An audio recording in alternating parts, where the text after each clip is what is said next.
Paper 145, 4 Eventful Days at Capernaum. Jesus and the apostles arrived in Capernaum the evening of Tuesday, January 13. As usual, they made their headquarters at the home of Zebedee in Bethsaida. Now that John the Baptist had been sent to his death, Jesus prepared to launch out in the first open and public preaching tour of Galilee. The news that Jesus had returned rapidly spread throughout the city, and early the next day, Mary, the mother of Jesus, hastened away, going over to Nazareth to visit her son Joseph. Wednesday, Thursday, and Friday, Jesus spent at the Zebedee house instructing his apostles preparatory to their first extensive public preaching tour. He also received and taught many earnest inquirers both singly and in groups. Through Andrew, he arranged to speak in the synagogue on the coming Sabbath day. Late on Friday evening, Jesus' baby sister Ruth secretly paid him a visit. They spent almost an hour together in a boat anchored a short distance from the shore. No human being, save John Zebedee, ever knew of this visit, and he was admonished to tell no man. Ruth was the only member of Jesus' family who consistently and unwaveringly believed in the divinity of his earth mission, from the times of her earliest spiritual consciousness right on down through his eventful ministry, death, resurrection, and ascension. And she finally passed on to the worlds beyond, never having doubted the supernatural character of her father-brother's mission in the flesh. Baby Ruth was the chief comfort of Jesus, as regards his earth family, throughout the trying ordeal of his trial, rejection, and crucifixion. The Draught of Fishes. On Friday morning of this same week, when Jesus was teaching by the seaside, the people crowded him so near the water's edge that he signaled to some fishermen occupying a nearby boat to come to his rescue. Entering the boat, he continued to teach the assembled multitude for more than 2 hours. This boat was named Simon. It was the former fishing vessel of Simon Peter and had been built by Jesus' own hands. On this particular morning, the boat was being used by David Zebedee and 2 associates, who had just come in near shore from a fruitless night of fishing on the lake. They were cleaning and mending their nets when Jesus requested them to come to his assistance. After Jesus had finished teaching the people, he said to David, "As you were delayed by coming to my help, now let me work with you. Let us go fishing, put out into yonder deep, and let down your nets for a draught." But Simon, one of David's assistants, answered, "Master, it is useless. We toiled all night and took nothing. However, at your bidding, we will put out and let down the nets." And Simon consented to follow Jesus' directions because of a gesture made by his master David. When they had proceeded to the place designated by Jesus, they let down their nets and enclosed such a multitude of fish that they feared the nets would break, so much so that they signaled to their associates on the shore to come to their assistance.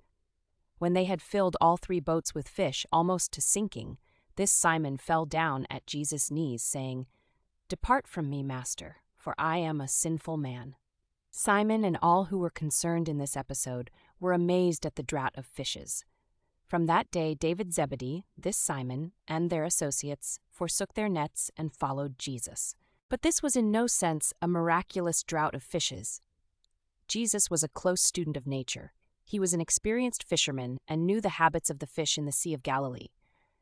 On this occasion, he merely directed these men to the place where the fish were usually to be found at this time of day. But Jesus' followers always regarded this as a miracle. Afternoon at the synagogue. The next Sabbath, at the afternoon service in the synagogue, Jesus preached his sermon on the will of the Father in heaven. In the morning, Simon Peter had preached on the kingdom. At the Thursday evening meeting of the synagogue, Andrew had taught, his subject being the new way. At this particular time, more people believed in Jesus in Capernaum than in any other one city on earth. As Jesus taught in the synagogue this Sabbath afternoon, according to custom, he took the first text from the law, reading from the book of Exodus. "And you shall serve the Lord your God, and he shall bless your bread and your water, and all sickness shall be taken away from you." He chose the second text from the prophets, reading from Isaiah, "Arise and shine, for your light has come, and the glory of the Lord has risen upon you. Darkness may cover the earth, and gross darkness the people. But the Spirit of the Lord shall arise upon you, and the divine glory shall be seen with you. Even the Gentiles shall come to this light, and many great minds shall surrender to the brightness of this light. This sermon was an effort on Jesus' part to make clear the fact that religion is a personal experience. Among other things, the Master said, "You well know that, while a kind-hearted father loves his family as a whole, he so regards them as a group because of his strong affection for each individual member of that family. No longer must you approach the Father in heaven as a child of Israel, but as a child of God. As a group, you are indeed the children of Israel, but as individuals, each one of you is a child of God. I have come, not to reveal the Father to the children of Israel, but rather to bring this knowledge of God and the revelation of His love and mercy to the individual believer as a genuine personal experience. The prophets have all taught you that Yahweh cares for His people, that God loves Israel. But I have come among you to proclaim a greater truth, one which many of the later prophets also grasped, that God loves you, every one of you, as individuals. All these generations have you had a national or racial religion? Now have I come to give you a personal religion."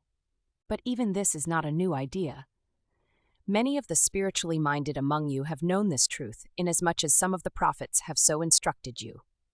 Have you not read in the Scriptures where the prophet Jeremiah says, "In those days they shall no more say, 'The fathers have eaten sour grapes and the children's teeth are set on edge.' Every man shall die for his own iniquity. Every man who eats sour grapes, his teeth shall be set on edge.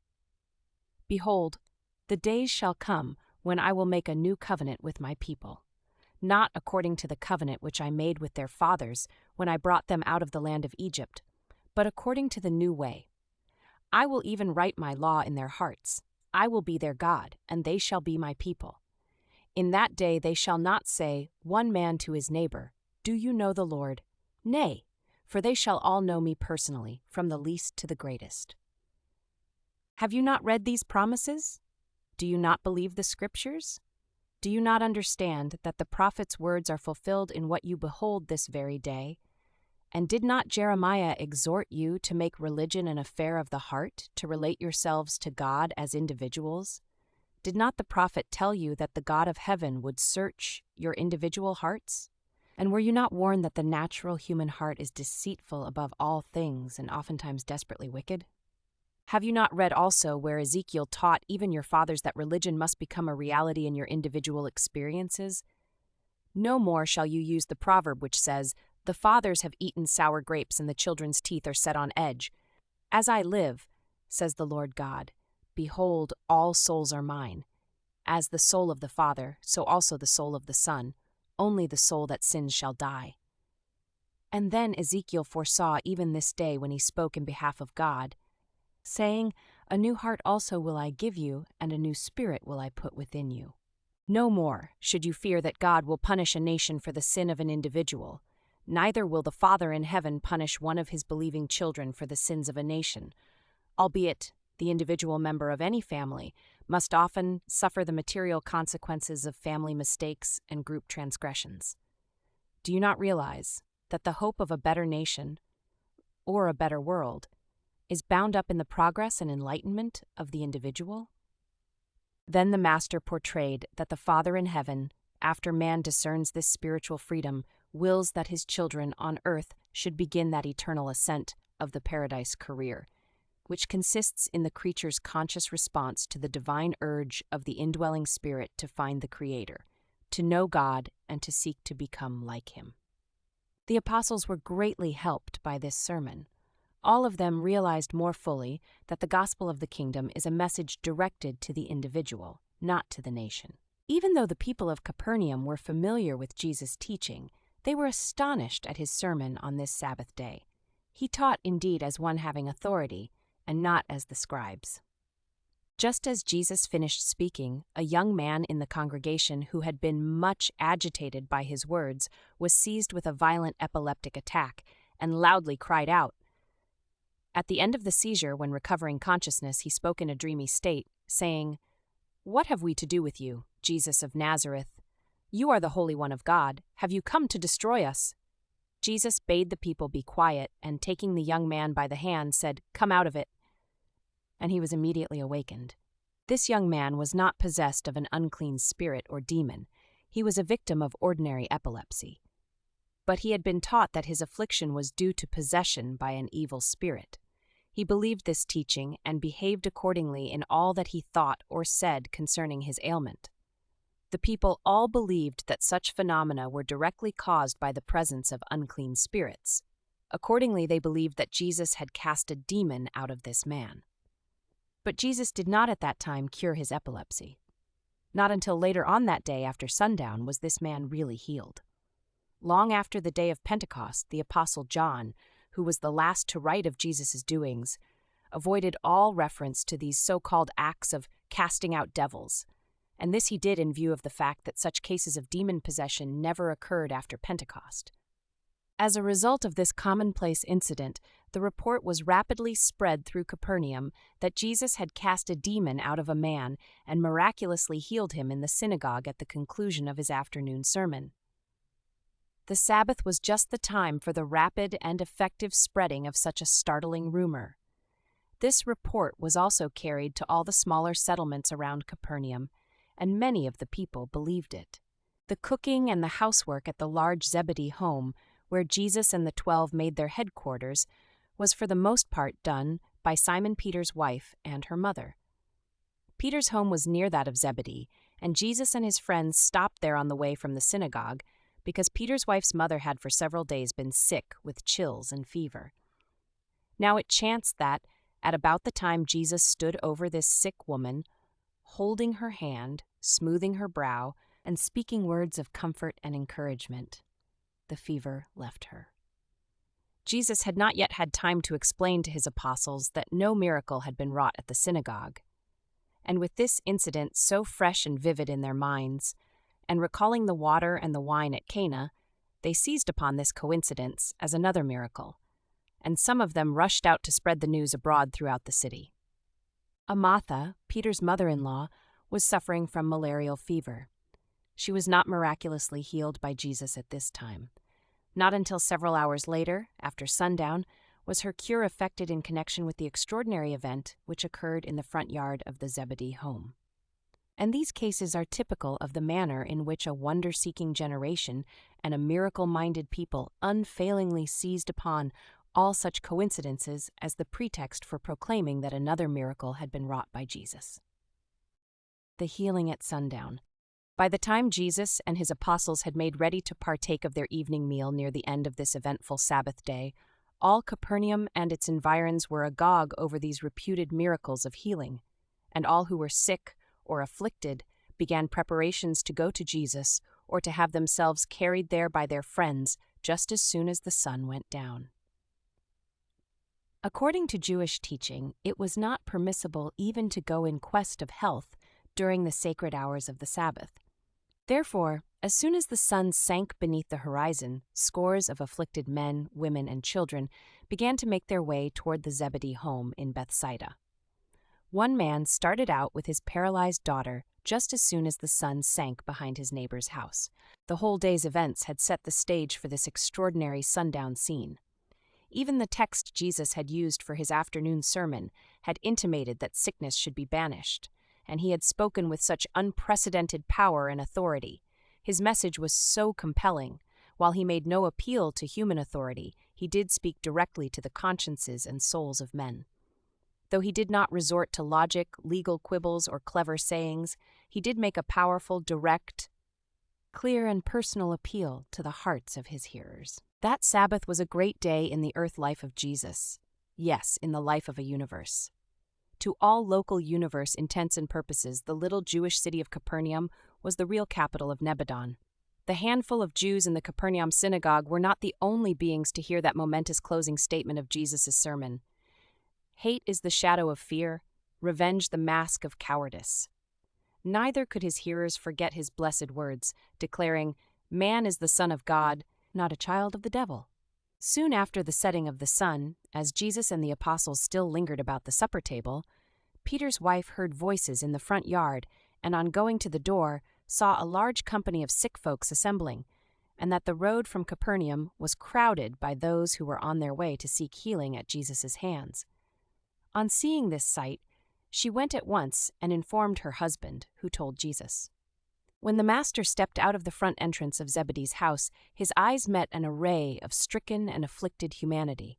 He gazed upon almost 1,000 sick and ailing human beings. At least that was the number of persons gathered together before him. Not all present were afflicted. Some had come assisting their loved ones in this effort to secure healing. The sight of these afflicted mortals, men, women, and children, suffering in large measure as a result of the mistakes and misdeeds of his own trusted sons of universe administration, peculiarly touched the human heart of Jesus and challenged the divine mercy of this benevolent Creator Son. But Jesus well knew he could never build an enduring spiritual movement upon the foundation of purely material wonders.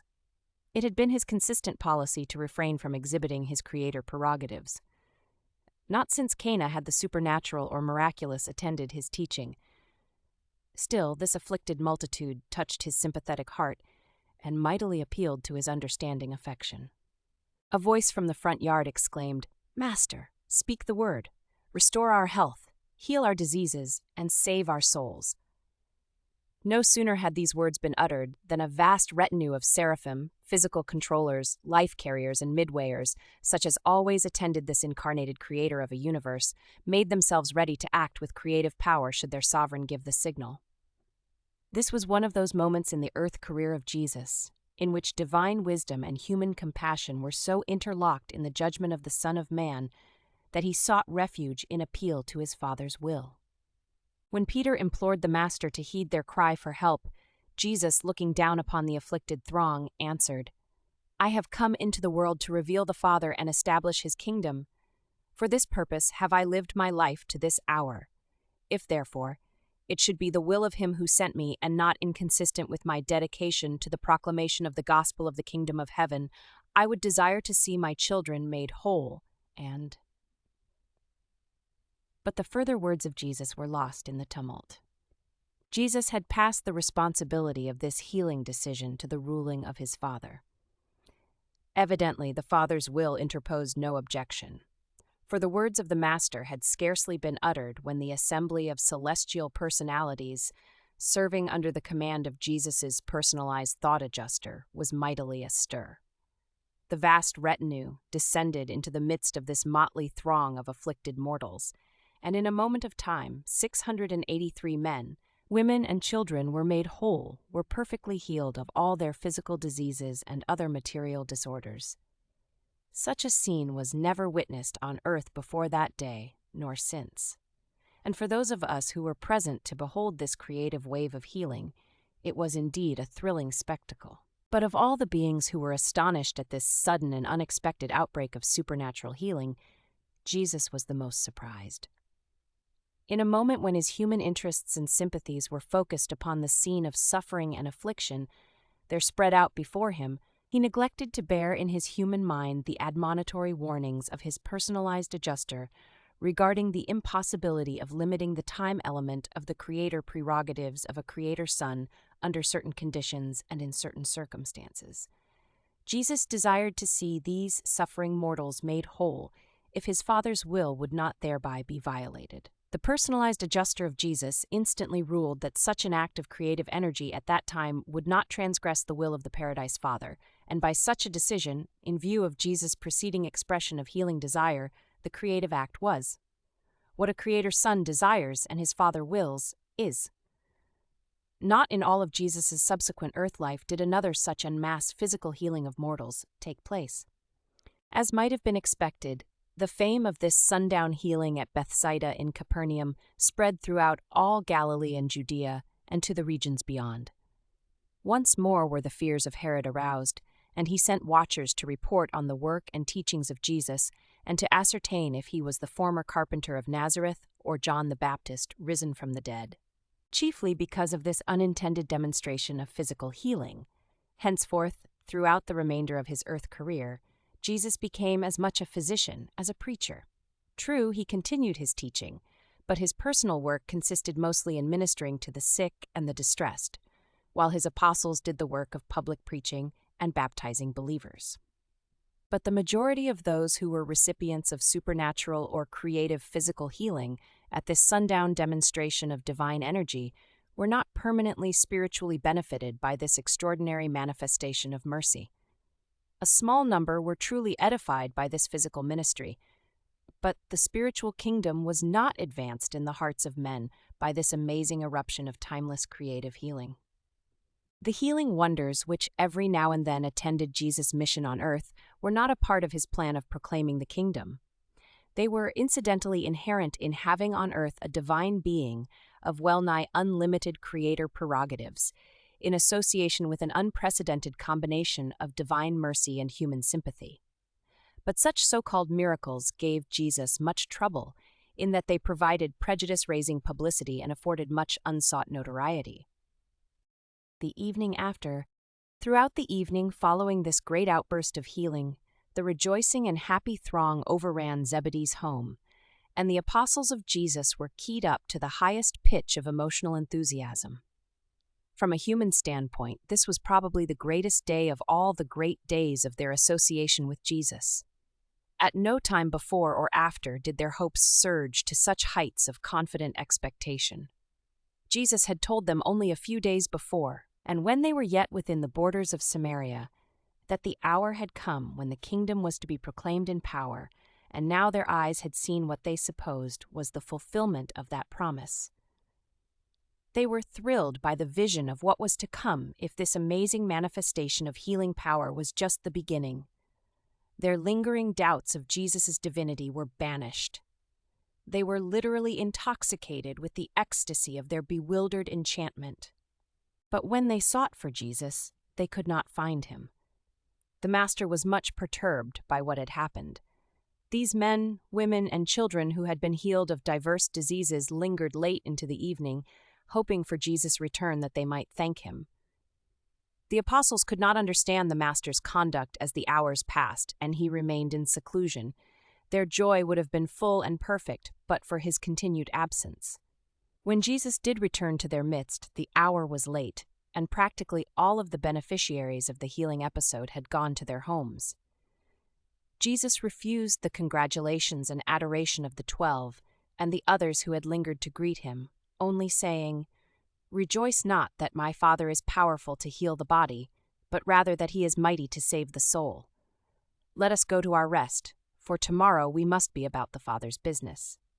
And again did 12 disappointed, perplexed, and heart-sorrowing men go to their rest. Few of them, except the twins, slept much that night. No sooner would the Master do something to cheer the souls and gladden the hearts of his apostles than he seemed immediately to dash their hopes in pieces and utterly to demolish the foundations of their courage and enthusiasm. As these bewildered fishermen looked into each other's eyes, there was but one thought. "We cannot understand him. What does all this mean?" Early Sunday morning? Neither did Jesus sleep much that Saturday night. He realized that the world was filled with physical distress and overrun with material difficulties, and he contemplated the great danger of being compelled to devote so much of his time to the care of the sick and afflicted that his mission of establishing the spiritual kingdom in the hearts of men would be interfered with or at least subordinated to the ministry of things physical. Because of these and similar thoughts which occupied the mortal mind of Jesus during the night, he arose that Sunday morning long before daybreak and went all alone to one of his favorite places for communion with the Father. The theme of Jesus' prayer on this early morning was for wisdom and judgment, that he might not allow his human sympathy, joined with his divine mercy, to make such an appeal to him in the presence of mortal suffering that all of his time would be occupied with physical ministry to the neglect of the spiritual. Though he did not wish altogether to avoid ministering to the sick, he knew that he must also do the more important work of spiritual teaching and religious training. Jesus went out in the hills to pray so many times because there were no private rooms suitable for his personal devotions. Peter could not sleep that night, so very early, shortly after Jesus had gone out to pray, he aroused James and John, and the three went to find their master. After more than an hour's search, they found Jesus and besought him to tell them the reason for his strange conduct. They desired to know why he appeared to be troubled by the mighty outpouring of the Spirit of healing, when all the people were overjoyed and his apostles so much rejoiced. For more than 4 hours, Jesus endeavored to explain to these 3 apostles what had happened. He taught them about what had transpired and explained the dangers of such manifestations. Jesus confided to them the reason for his coming forth to pray. He sought to make plain to his personal associates the real reasons why the kingdom of the Father could not be built upon wonder-working and physical healing. But they could not comprehend his teaching.